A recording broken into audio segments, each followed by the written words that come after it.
even have to go anywhere because this is the Talk Beat Jones.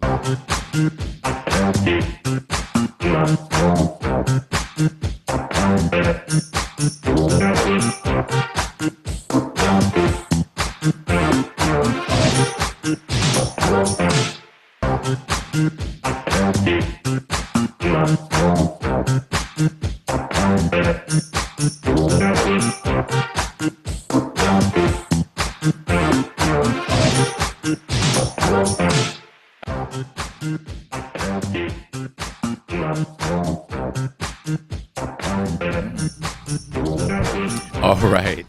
This is the Talk Beat Jones once again, and I am Billy E. Jones. I want to thank you for joining us today and hope that your day is starting out wonderful, beautiful. This is Michigan. This is Detroit, and we are really live. Weather is wonderful. A little cold, chilly, but it's wonderful. Okay. Don't forget now, we're on the air every Wednesday from 10 a.m. to 11 a.m.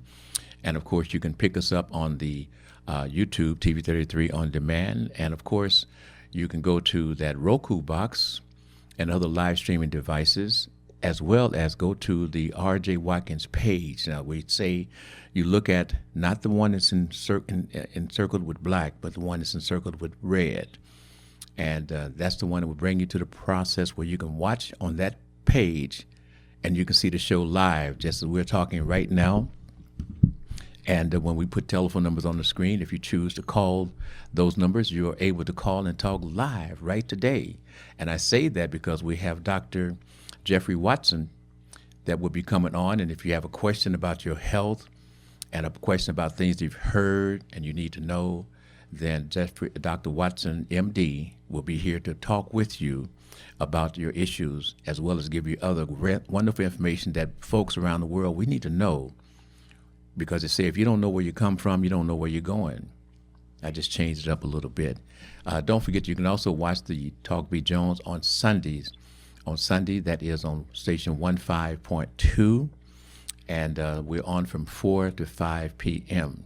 And once again, on that YouTube, you can go there 365 days out of the year once we're in queue, and you can pick up the show, tell your friends about the show, and have them to share the program around the world with your friends from wherever they may be. Because again, we love everybody. And to show you how we love everybody, we got a medical doctor that's going to come on the air right about now, Dr. Jeffrey Watson.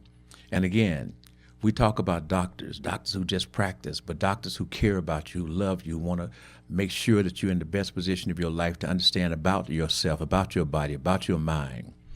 We have the man that can do that and make it all come out just fine. We have Dr. Jeffrey Watson coming on the air right about now. Doc, are you there? I'm here, Billy. Good morning to you. Good morning. Good morning. All the way from Oakland, California. Appreciate you, Doctor, getting up early. I know. That's tough. It's kind of foggy and rainy here, and I'm sure it's snowy there. Yes. But it's a blessing to be with you. Thank you. Thank you so very, very much. And Doc, I was just thinking and watching some things, and I said this telehealth that you're doing for the world over the Talk Beat Jones show through WHPR, WHPS with Mr. R.J. Watkins and Mr. Henry Tyler is a wonderful thing because, again, with the high cost of health care and folks saying that many times, that doctor don't really care about me. To have someone that really loves you, care about you, and willing to go the extra mile for you, we have him here on the Talk Beat Jones, Billy E. Jones, with Dr. Jeffrey Watson. Hey, Doc, tell me, before we get into it, tell me, why do you love people? Why is it that you go that extra bend over to your back to try to make sure your folk is doing good? Well, I believe that your health is your wealth. My father was a doctor and he grew up in Norfolk, Virginia, went to Howard University, and as a child, I went to his office every day, and I saw that he took care of people, many of whom were poor. And many of whom were African American And I just saw Tim. that there was a need. Bring it back. There was a need, and you also feel good when you're doing good for other people. Mm-hmm. And so that made me feel good. I was very interested. I thought that all a doctor was a nice person that wore a white coat. Because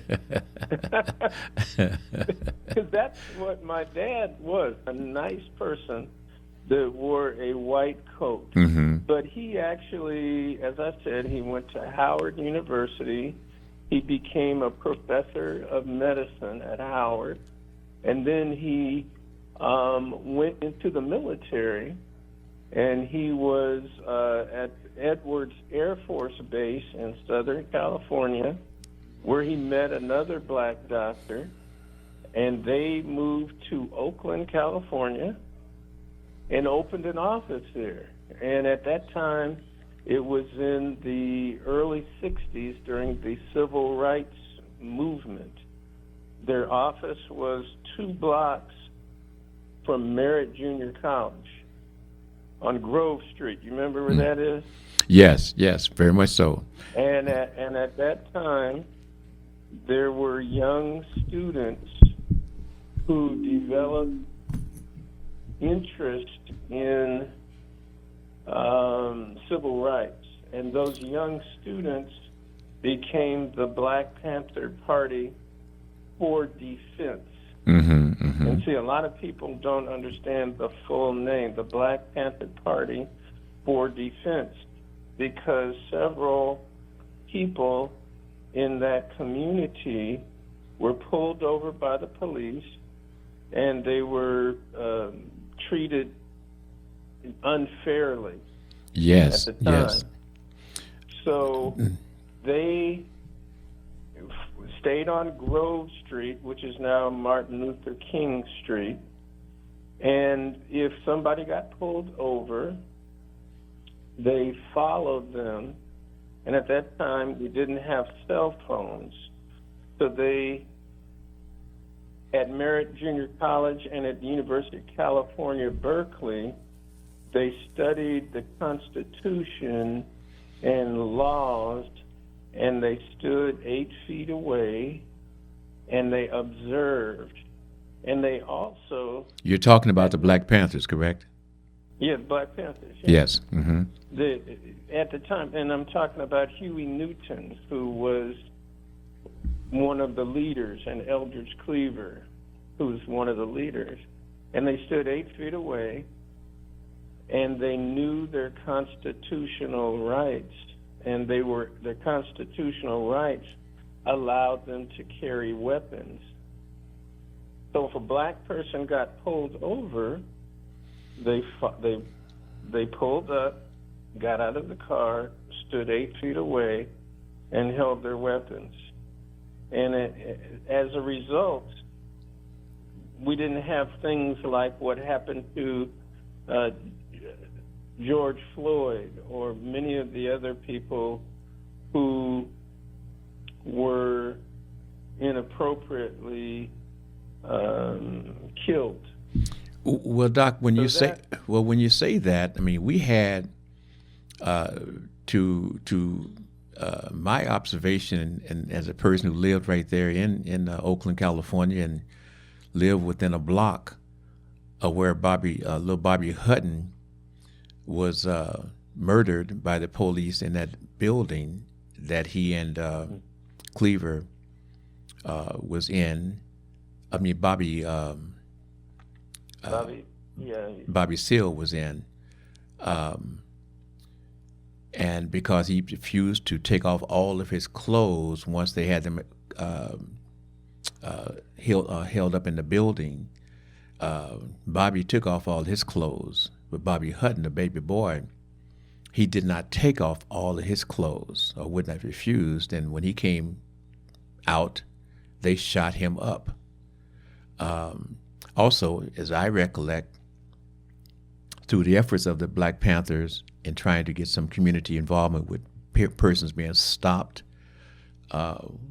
as citizens, we also started picking up the fact that if we saw the police in a chase or following someone, then not everyone, but there were those of us who would actually follow behind the police who was following the car to stop them. I participated, and later in life, I learned to appreciate that because they had me hemmed up in a spot where they had their guns and rifles on me in a spot, and fortunately someone drove by and they noticed that someone had driven by and they wanted to continue, except that person made a block and came back around, and they noted that that person was being observant, and that I credit with saving my life. Because when you heard a person get out and talk at you and hear that deep, deep Southern voice, we knew who they was recruiting to come to Oakland to take care of us black folks. And they was doing that. So that, just to go along with what you're saying, is showing the plight that Oakland was going through prior to the Black Panthers initiating some of these directions and some of these orders to help us understand how to deal in our community. I just want to put that in, Doc. Go ahead and please continue. Well, and thank you for saying that, Billy, because many of the police officers were not from Oakland. They were from other places. Southern places. And those kinds of things that you just talked about happened. The Black Panthers, which were, again, 2 blocks from my father's office where I had to go after school every day, they put together a 10-point plan, which was essentially the Constitution. You know, you should have a jury of your peers. Can you imagine that if you went to court for anything and nobody in the jury looked like you, how's the outcome going to be? You're talking around the world, Doc, and we have folks who was wondering, say, well, so why is he talking about that today in 2026? And these are events that happened back in the 70s. Why is a medical doctor feeling the urge to give the information from the medical doctor's perspective as to how it affected the community and the folk who changed the world? That is, changed the world in terms of dealing with black folk and black folks realizing what type of leadership that was necessary. Why do you feel this urgency to speak on this subject this morning, sir? Well, it's February, and in the United States, they decided that they would take the shortest months of the year in the United States, and they would make it Black History Month. We should not have a situation where only 1 month talks about our history. Now, and I love all people. I love Chinese, I love Indians, I love Hispanic people. I love people from Europe, but I would not restrict our education to just 1 month. So for me, having come from Oakland, and having experienced and seen these things, I think it's important that the rest of the world know about it. Mm-hmm. The other important thing is that our current presidential administration wants to remove this history from all libraries. Mm-hmm. Mm-hmm. They want to remove this history from the books, from the papers.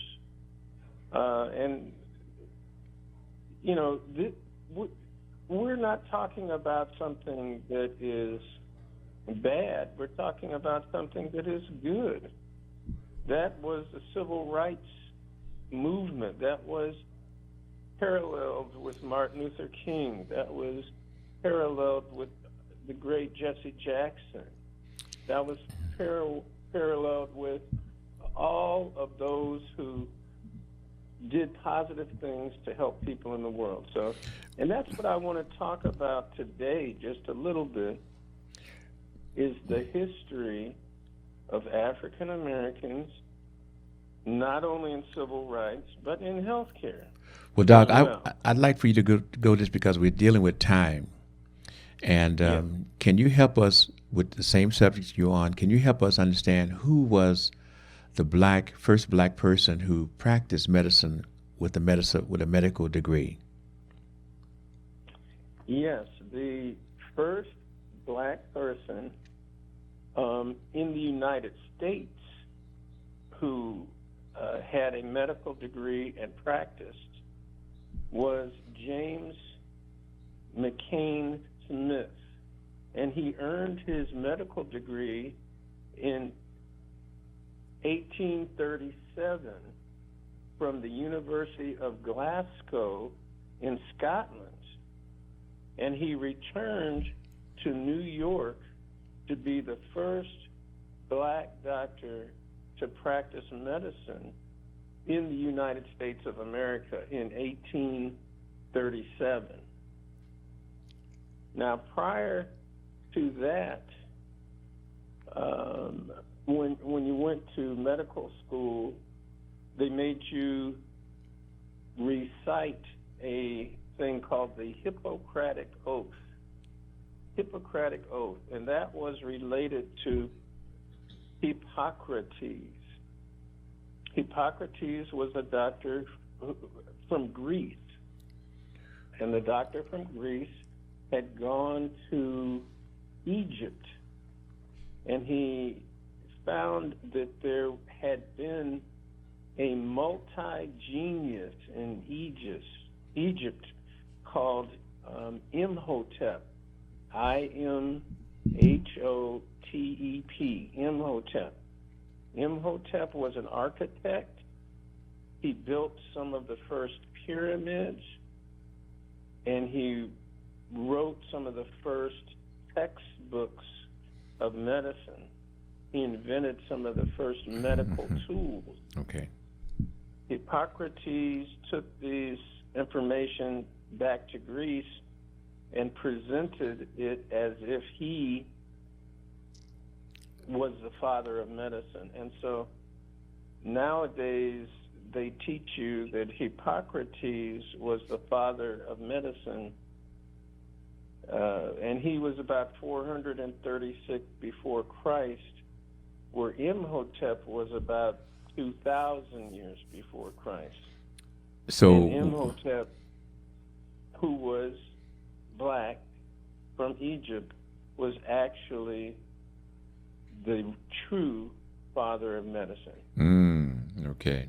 So what are you doing upon this introductory phrase of having you on the show is you want to lay down some ground understanding for folks around the world in terms of where the black medical concept is in America, was, and the rightful place for the understanding, is that 10? For the understanding of black folks and their contribution in the medical field. Is that somewhat correct, or would you kind of expound up on that, please? Yeah, I think, again, this being the Black History Month, and we have had such a situation in America that they don't want you to believe that African Americans, Negroes, blacks Colored. were very smart and had not played a significant role in healthcare. Mm-hmm. There's a wonderful book called Blacks in Science, and it's by Blacks in Science, and it reviews the history of blacks in science and technology. Okay. And now everything is about technology telecommunications, medicine, nuclear history. And it's a black man wrote the book, and his name is Ivan Van Sertima. Ivan Van Sertima. Quite a And name. It was not until I read that book 10 years into my medical degree that I realized this history about Imhotep, because I was not taught that, and the world is not taught that. And again, we are in a time in which our present administration wants to suppress that, and I don't know why, but I do know why. Okay. You know, I was going to just ask you that question why. as to, and this is kind of like off the subject. When you said, I don't know why, but I do know why. Would you kind of give us an understanding why we go through that particular conversation in which we'll know something, but then we'll deny that we know it and don't want to speak on it, but we will say, I don't know why. What is that in our brain? What are we Well, projecting? There's this illness. There's an illness. When I was interviewed for medical school, I was interviewed by a psychiatrist.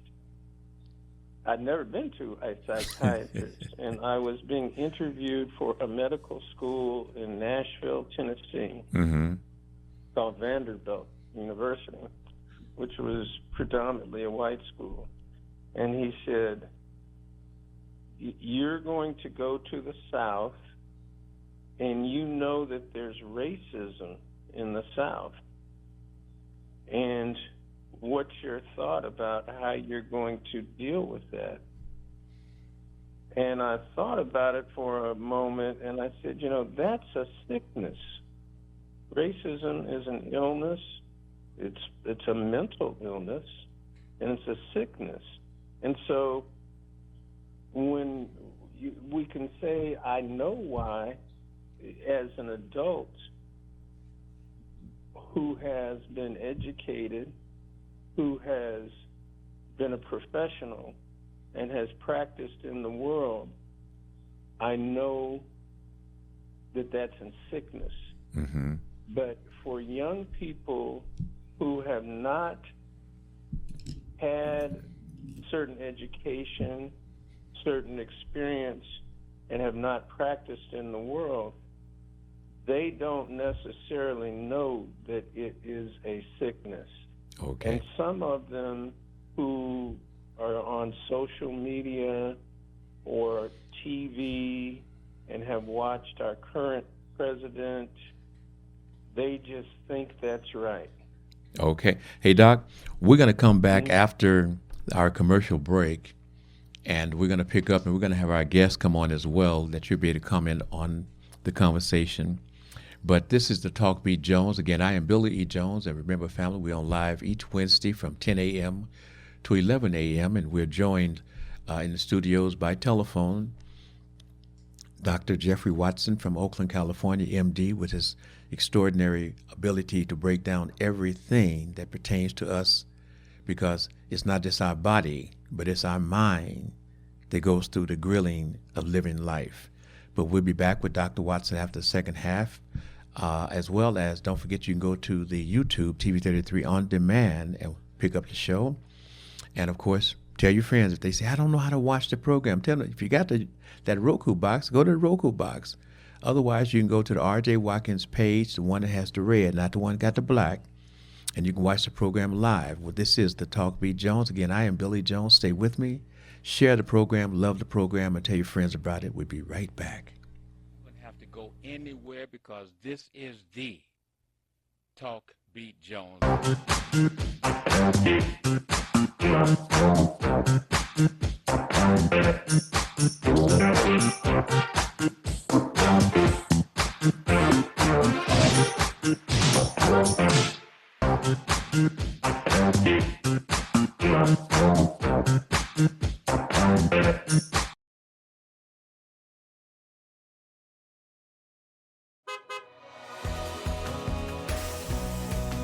I'm Wayne County Treasurer Eric Sabri.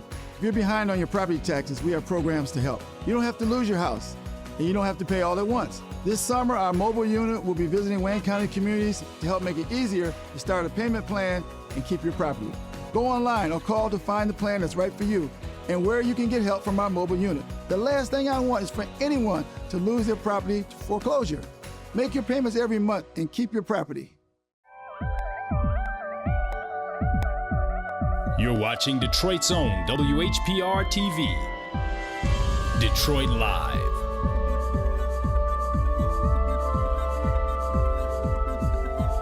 Hi, this is Billy E. Jones, Talk Beat Jones. You can watch me 24 hours a day, 7 days a week on WHPR TV 33 Now app. Download our free app at WHPR TV Now. Justice for Mario Willis. Truth. Facts. Evidence. Mattered. Log into justiceformariowillis.com. Read for yourself.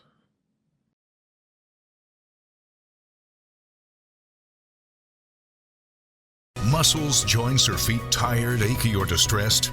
Tried everything?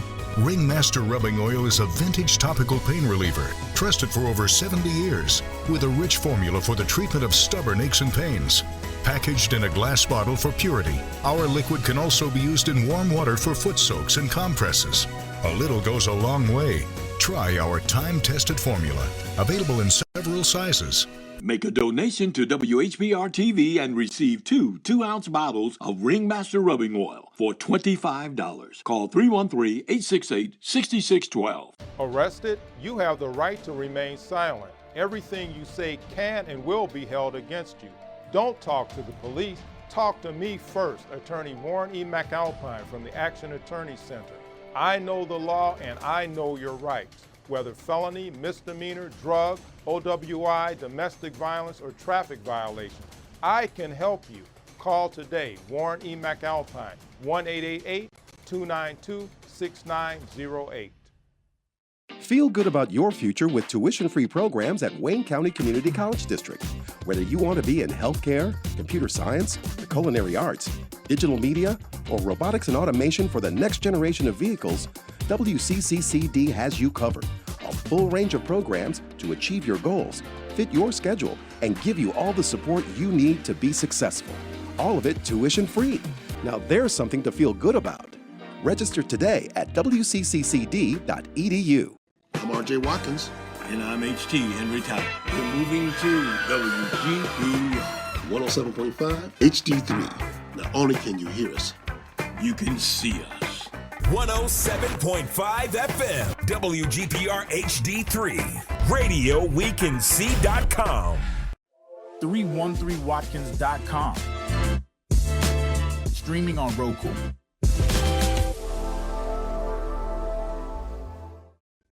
Have to go anywhere because this is the Talk Beat Jones.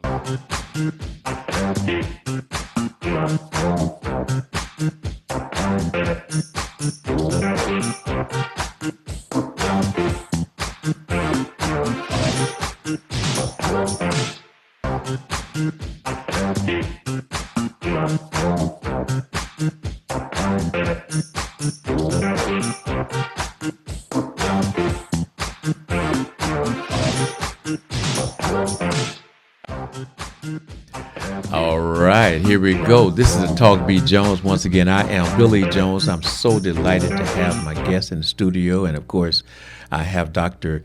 J.H. Jeffrey Watson on the phone from Oakland, California, medical doctor.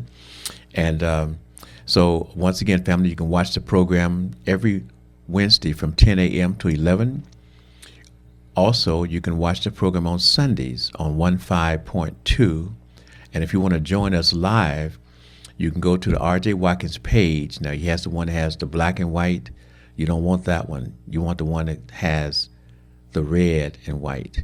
So if you happen to go to the black and white, just touch your search bar again. It'll bring up the red and white one. And that's the one that you want to use to be able to watch the program, call into the program, share the program to your friends from all around the world. And without any further ado, I'd like to introduce my special guest today.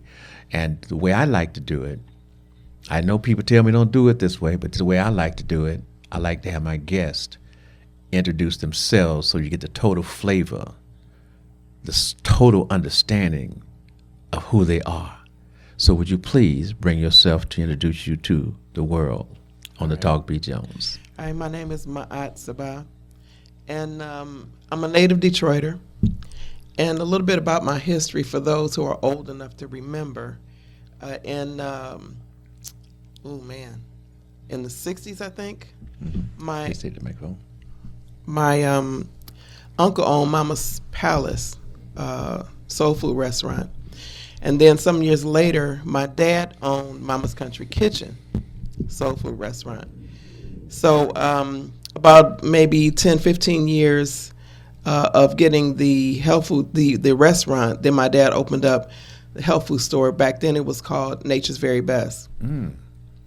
My mom and my sister were running it. My mom had a health challenge and my sister had some things that she had to deal with, so my son took it over and then I came to help him. And then we changed the name to Loving Life. And I ran the health food store with him for about 15 years.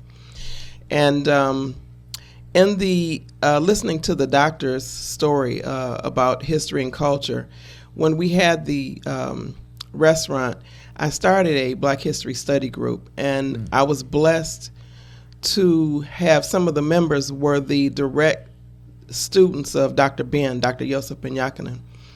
And so I, learned quite a bit about history and culture. The restaurant was called Mama's Country Kitchen. It was a Black Western cowboy theme. Okay. So we, learning, I used that, the restaurant as a hub to disseminate the information that we learned in the study group. So I would pass out flyers. We had a table that we would put information out to help people to educate themselves on their culture and who they are. Not who society is telling you are, but who you are. Come on now. So from there, after I left we sold the restaurant, and then I went to the health food store. I was there for 15 years. And then my son and I transitioned over to another business that we have in Belleville. Now, we're back at the health food store again. So, it's interesting how life comes 360. Yes. But from all of that, my journey then took me to learning, delving deeper into spirituality. So I've always been what I would call spiritual all my life, not religious, but spiritual. And so I started to learn about things that we were not taught. And we wonder why we as a people, why we just can't seem to get over. We know that to a degree that things are put in place intentionally to suppress us on all levels. Mentally, emotionally, physically, and spiritually, all levels. And so, but then I would wonder, I'm like, how is it that the people in positions of power stay in positions of power? I don't understand. So in my spiritual journey, I realized that there are things called spiritual laws that they know that have been kept from us, and they follow them, but they follow them at to build them, but to suppress us and to suppress people. So when you don't know the law, just like when you were talking about the things that were happening in California. Yes. What did they say? Ignorance of the law is no excuse? That's right. That's right. Okay. So with the spiritual laws, what I found out is that when you follow these laws, your life is guaranteed to change. It's something that's put in place by the source, the supreme God, whatever you want to call it. They were put in place at that time to govern people's behavior. You can follow them or you can not follow them. So just like the law of gravity is something that the Creator put in place, and you can follow it or you can jump on, stand on top of a 4-story building and jump down and see if the law of gravity works or not. So it's there whether you believe it or not. It's there whether you choose to acknowledge it or not. So the spiritual laws are the same thing. They are in place, and when you know them and follow them, your life is guaranteed to change. So fast forward, knowing this information, I went through some experiences in life, some spiritual, I'm going to call it initiation. It was a complete life transformation where I literally lost everything in my life, everything. Wow. My home, my cars, literally everything. I was stripped bare. Wow. And that allowed me to be still and to get this information that was given to me. So all of these writings came, a product line came, a program came called Relationship First Aid. And through Relationship First Aid, I teach people the spiritual laws. And not only that, the other thing that is most important is teaching people self-analysis, and that's the thing that people don't want to do. They don't want to go into the dark places, the places that hurt, dealing with the grief and the fear and the unforgiveness and the hatred and the guilt and all of that. We don't want to go there. But the way that it was given to me is given to me to assist people in addressing it in an unemotionally invasive way. So you can look at your stuff, and I show people how to deal with their stuff, the hurts and the pains. You know, I used to do relationship counseling, but I stopped doing that because couples usually, they want to point the finger. They never want to look at themselves. They want to look at you, what you did to me, and if you only did this, then we would have worked. And I realized that's not going to work, because if you don't assume responsibility and take accountability for the choices that you make, your life is not going to change. So using spiritual laws and self-analysis, when you turn it into a lifestyle, and it literally has to become a lifestyle, even me knowing what I know, I have to apply it literally every single day. Every single day. It's not going to change, and there's always layers of you that you uncover consistently if you look and you want to uncover that. So if you want your life to be different, if you want your life to change, if your financial situation is not the way that you like, if your relationships are not the way that you desire, one-on-one relationships, significant others, or parent to child, co-workers, it doesn't make any difference. Any relationship, when you work on yourself, everything outside of you will change. It's guaranteed. Can you give us some understanding? We understand the outside. How do we get in touch inside with this thinking that you're bringing to us? Because obviously, this is not a universal thought that we're brought up with. Can you help us to understand how do we get there? What is the mechanism to come to an understanding about this gift that we are not receiving within our own brain?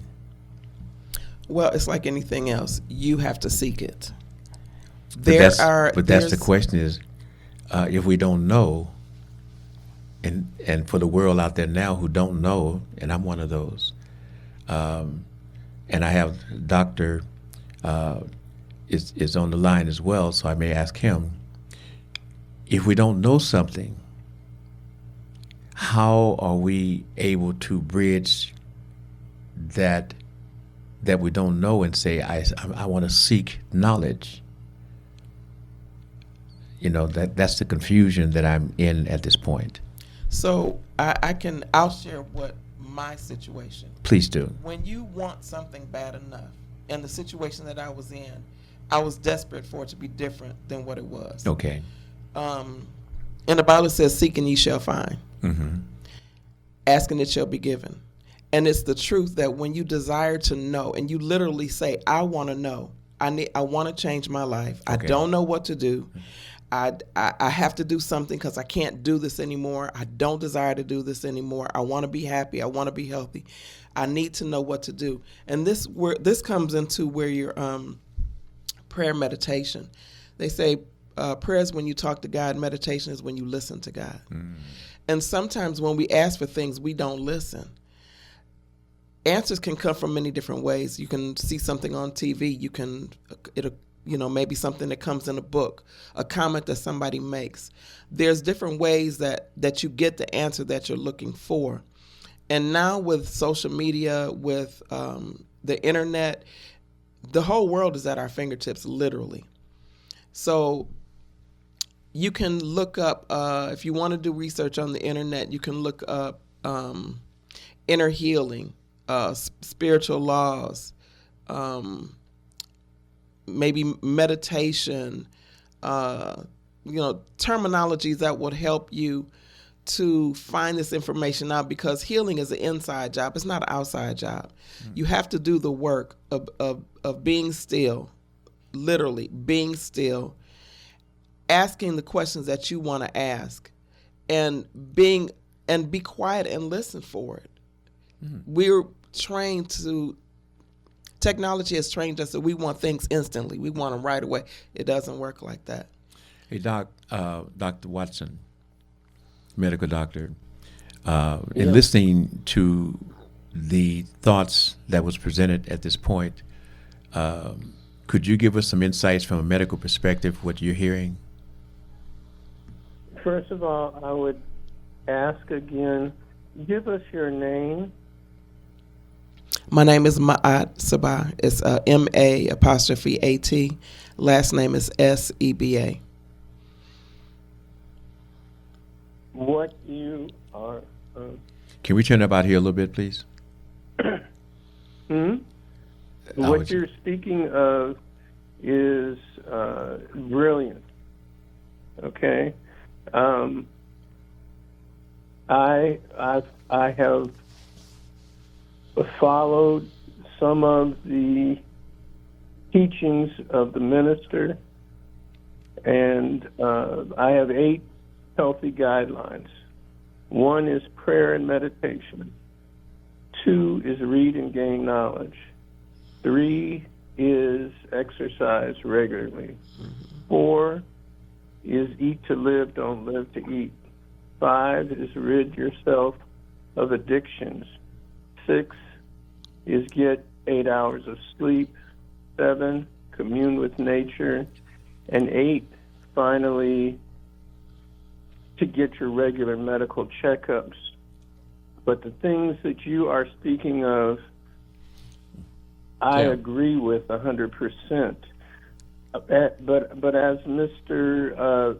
Billy Jones has talked about, in the African American community, how do we know how to seek those things out, particularly when we are in a situation in which we have the dictator's playbook? We have the dictator's playbook right now, and the dictator in our country wants to suppress our ability to have information, particularly for African Americans. So I really 100% believe what you are talking about, and I support what you're talking about. I just want to know, how do we transmit that to the community? Because it's easy to get cocaine, it's easy to get alcohol, and use those as a method of treatment. How can we get the spiritual laws, and how do we understand the importance of self-analysis? Your words are so special and brilliant. Okay, thank you. The thing is, everybody's path is different. That's why I said it's really important to be still, and within yourself, put that call out within yourself that I want to know, I need to change, I need to heal. With the internet, you literally can type in there spiritual laws, inner healing. There's classes near me. There's Eventbrite where people have certain classes. Because this is, locally in Michigan and the Detroit area, there are people who you can reach out to that have that information and those services. Now, people who are in other areas, maybe rural, where you don't have these resources, unfortunately, online is going to be your best bet. But I would type in spiritual classes near me or spiritual classes online. There are classes online that you can take that don't even cost anything. But your keywords are going to be spirituality, spiritual laws, inner healing, self-analysis. You can type in the law of attraction. There's a movie called, actually there's two excellent ones. It's called The Secret. Like, you can start there, and it's available on YouTube. It's called The Secret. And The Secret talks about spiritual laws. Now, it doesn't talk about all of them, but some of the main ones it does address and how that works. There's another one that's called What the Bleep We Do Know. And bleep, I think, was supposed to be a curse word, but it's literally What the Bleep We Do Know. That's available on YouTube as well. Both of these are a couple of hours long. And What the Bleep speaks about it in a way that it talks more about the physics, the quantum physics, about how these things work. The law of attraction, there are several people on there that people probably can recognize. And again, it takes about 2 hours, where we'll sit up there and watch, some other kind of show, Housewives or something like that. It's an investment. So if you want your life to change, then you have to invest in your life and sacrifice whatever it's going to take for you to do that and get that knowledge and that information. Whether it's your time, your attention, your finances, whatever it is you need to do to make your life change, to assist you in health and growth, then you need to make that investment. And the thing is once you shift your consciousness to wanting to be different, to want to heal, to want to grow, to want to know, according to the law of attraction, you will magnetize those things to you. And people think that it's something miraculous happened. It didn't. Perfect example. Let's say, for instance, you like a candy apple red Corvette, and you want a candy apple red Corvette, and you just keep thinking about it. The next thing you know, you see candy apple Corvettes driving around you. You'll see them in the car, on TV. Now, how does that happen? That's not a coincidence. It's the law of attraction. Mm-hmm. So we magnetize to us what we intently think and desire the most. Okay. And caller, we had another caller that was trying to get in. Caller, you can try to call back, and we'll see if we can work you in. That question or statement, we'll try to work you through. Okay, caller? So that was the question as to how do we get there. And I think that you did a wonderful position of informing us as to how we are mentally to get to where you're speaking of. Mm-hmm. And Doc, we're getting close to a closeout time. Is there last words that you would like to say before I let my guest do her closeout? Yeah, she said something very, very important, and it's something that we talked about in Oakland and that I've talked about for a long time, is look out for number one. I've tried to make that real simple, and I made, a lot of people like sports and football and baseball and all that kind of stuff, so I started making T-shirts with number one on it, and it was not about anything egotistic, but it was to look out for yourself. Mm-hmm. And if you knew better, you could do better. Mm-hmm. But you got to look out for number one first. So I think what she is saying is brilliant. We just have to figure out how to transfer that information to the rest of the community. But I agree with everything she's saying. What a blessing. And Doc, of course, we need you to give us your takeaway to the show every time you're leaving us, sir. Well, I just wanted to tell you that Dr. Solomon Fuller was a black psychiatrist, and he studied with with a psychiatrist in Germany named Alois Alzheimer. And so he wrote the book on Alzheimer's in America, Dr. Fuller did. Well, that we're going to put a pin in it right there, Doc, because our time constraint says we got to get ready to go. Okay. But we're looking forward to having you back next week. And again, we're still looking for those questions from the patients to the doctor to have them answered on the Talk Beat Jones show. Young lady, you want to give your close out real quickly? We're down on time. Okay. If you have any questions, you can contact me at relationshipfirstaid@yahoo. My Facebook page is Relationship First Aid. And then just contact me and let me know what you're interested in, and I can guide you towards that. Okay.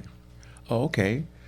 We were just informed that my time clock has been off. So, Doc, I got 3.5 more minutes for you, and I've got 3 minutes for you. How about that? So we're going to continue with the guest and let you complete your thought, then I'll have the doctor come back with more conversation, okay? You know, I also forgot to mention my prison ministry. Please do. I started the prison ministry, I think, in 2007. I don't remember exactly. But when I first started, I started teaching the spiritual laws and the self-analysis to the inmates. And because of that, them using the laws, there are, let me see, out of my first set of guys, there are probably 10 to 15 that are out. Now, when I say out, all of them, I believe, were lifers. They were not supposed to get out under any circumstances. Well, hold up. See, for those who don't understand that vernacular, lifers, you're just talking about folks who were sentenced to spend the rest of their life in jail. Exactly. Under the system. They were not to, under any circumstances, be able to get out of jail, be put on probation, or any of that. Is that true? That's true. And you're saying to us that in 2 minutes you're going to tell us how you helped 10, 11 folks? Well, I mean, yeah, indirectly. I taught them about the spiritual laws and the self-analysis. That's why I was there doing the Relationship First Aid class. Now, it's up to them to apply it. All I can do is, if it's a book laying there, it's up to you to read it. When you apply it to your life will change. And that's the thing we don't realize is we are not victims. The laws are set up to benefit and support us if we use them. And things that we think that we're in a situation that cannot change, that is absolutely not true. One of my biggest fans, I'm going to call him I'm a fan of his, is one of my the former inmates that has been out about 3-4 months now. He was a lifer. Okay. He applied this information.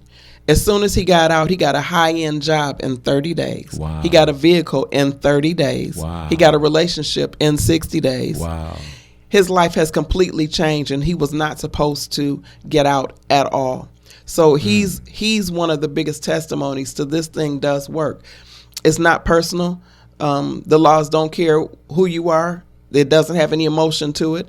If you apply it, it works. We're going to have you back where we can spend more time with that because, you know, we were brought up with the fact that if your mind can conceive it, then you can achieve Absolutely. it. Okay. Absolutely. Hey, Doc. Yes, sir. Again, I just want to say thank you so very much for making time for us here around the world on the Talk Beat Jones show. And we'll be looking forward to spending more time with you, expanding your reach, expanding this information that you are giving to us folks. You educate black folks with everybody else who happen to be listening, watching, and absorbing this information to become greater, better for their life and for their children. Because again, as you say, health is your wealth, but also what does your mind have to do with your wealth, sir? It has to do with everything. Your health is your wealth, and when you have your health, you have everything.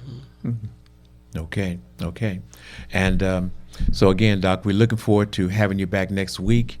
And this young lady, she hit up on something that at some point we would like to have her back because, again, that infuses into your heart, your mind, that positiveness, that education, that wanting to reach and finding a way to reach, to grab that knowledge It infuses the brain, it infuses the mind, and helps you to grow, helps you to dream. And that's what allows you to have a greater, better life is your dreams, your thoughts, that's put into your brain that says, I can do this. No one can stop me from being able to achieve what I will have in my life. And I tell you this now, you're looking at a marketing person right here, Billy E., that says, nobody has been able to stop me from living my dream. I've been blessed with some wonderful, beautiful people that have assisted me along my journey. And now we're ready for you to join the journey on the Talk Beat Jones with Billy Jones. Remember, we're back Wednesday, 10 a.m. to 11. And again, the Roku box and that YouTube TV 33 on demand. I am Billy Jones, your guy. Love you, appreciate you, respect you. Tune in and tell your friends, share the program, Talk Beat Jones. Goodbye now. Take care. Talk Beat Jones and I